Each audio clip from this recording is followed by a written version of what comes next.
Um, Yes. sharing it live. It Yeah, may yeah, very help correct. us. Yes. The recording is on now.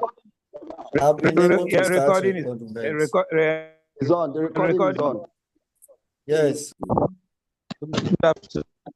Good morning, everyone. My name is Eddie Isiri Ogbemudia. I'm a licensed football agent.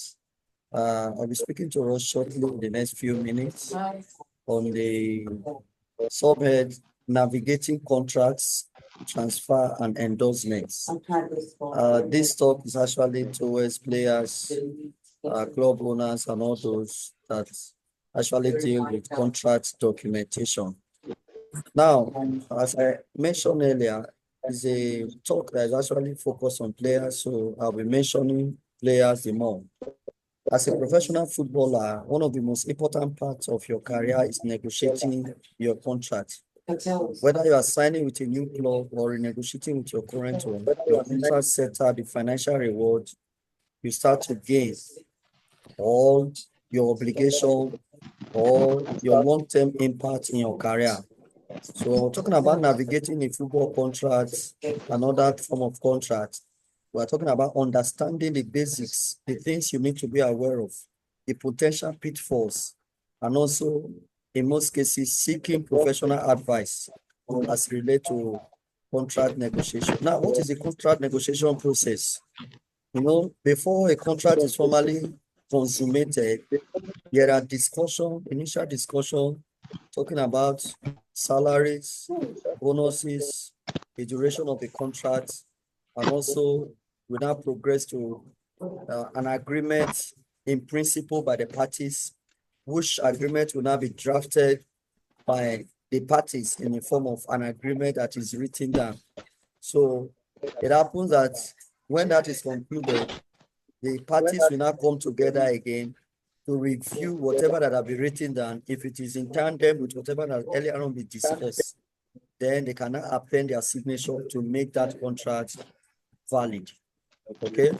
So negotiation is actually, as I mentioned earlier, talks about discussing the specific clauses such as bonuses, releases, or image rights. And as I said, once both parties are okay, the contract is signed and it is valid and binding on all parties. Now, one thing I always encourage footballers and even club owners, ensure that you don't rush into signing a contract or a deal. As much as you can, if it is possible, even though you agree to the terms that were earlier written down, if it's possible, give yourself a 24-hour review of that document once again before you append your signature. What it means is that when a club offer you a contract, tell them, I need to take it. Let me study it tomorrow. I will reverse for us to append a signature on it. So it's unfortunate that because of the quest for, will I say, the desperation of many players, especially because they believe, oh, if I don't sign now, somebody else will come and sign this contract. So in these instances, some of them rush in signing contract without reading between the lines of a contract. And at the end, when issues comes up, they say, oh, I didn't really understand what I signed. So it's always advisable you take a 24-hour review of a contract. And any club that refuses to give you a copy of a contract you are supposed to sign for a personal review or for you to share with your lawyer and an agent, know that that is already a red flag. But they have things that they are hiding that they don't want you to get a superior advice or a superior person to review. So it's always advisable that you seek professional guidance, either for an agent or a sports lawyer, or even a mentor who is experienced, like our Secretary General here, who is experienced in terms of contract, to help you look at this contract before you sign. Okay. Now, let's see now, when you negotiate, there are some principles of contract I want you to take note of. In football, the DROC, which is the Dispute Resolution Chamber of FIFA, has established a list of minimum criteria that are very important and makes a contract valid. And what are the minimum criteria? Number one, name of the parties that are entering into the contract. you as a player or the club, or you as a club and the other club, the names must be stated there. And if it's an employment contract, it's expected that the duration of the contract must be stated on that contract. Then the amount that will be paid as salary, the agreed remuneration must also be stated in the contract. Please, as much as you can as a footballer, don't sign any contract without the agreed amount stated in that contract, because after signing, the club can decide to write any amount and you don't have any right to say that, oh, I'm not aware, this is not what we agreed. So you make sure that the document you are signing carries the agreed amount that you intend to pay. Then also ensure that the counterparty, especially as a player or even as a club, if you are the one selling a player, ensure that the counterparty signs before you append your signature. Because you can decide to sign and they will say, don't worry, later the shareman will sign. But if you don't have a copy that is signed by both parties, when there is dispute, that document that you are holding is just a piece of paper. So you ensure that the other party, if it is the club, ensure they sign their column before you append your signature.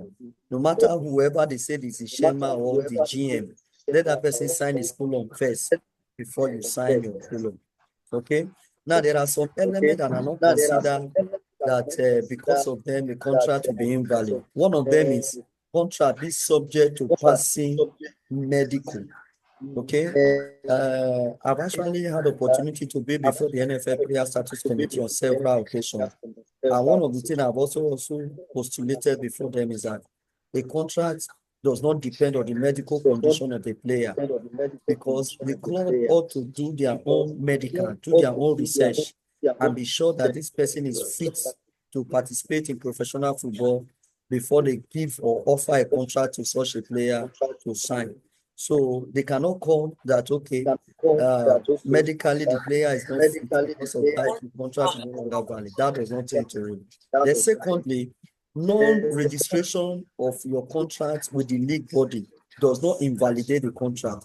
So if you enter a contract with a club and the club refuses to register you to participate in the league, does not make it that your contract is invalid. Your contract is valid and is binding on the parties. Okay, and also it's also advisable that when you are signing a contract, make sure you have, if possible, greater power to also negotiate for better wages. And any contract you sign, ensure you have a copy of the contract. Okay, it's very important you have a copy of a contract. Now, when concluding an employment contract, there are some minimum requirements. Contracts, the minimum length it can be is until the end of a season, and the maximum is 5 years. Okay.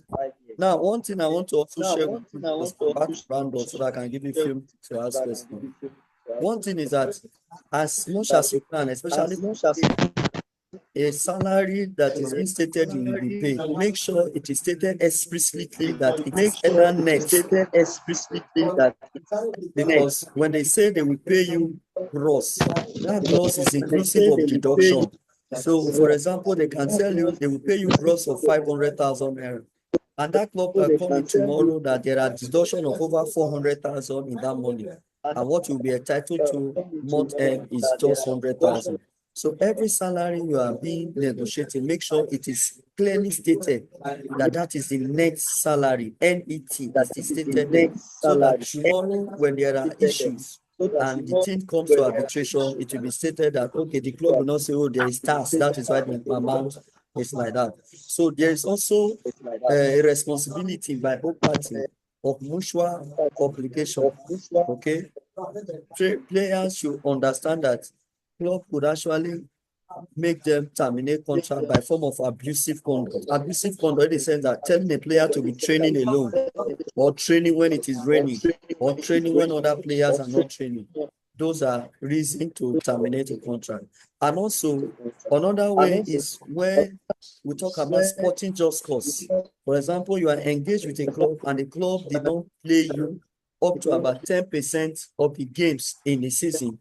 You have a sporting just cause to terminate the contract and move on to free player. So there are many articles that are in the FIFA RSTP that will guide you talking about Article 14 BIS, Article 16, Article 14, Article 17. So all this talked about the termination of contract, and these are some of the just cause that could lead to it. I will just round up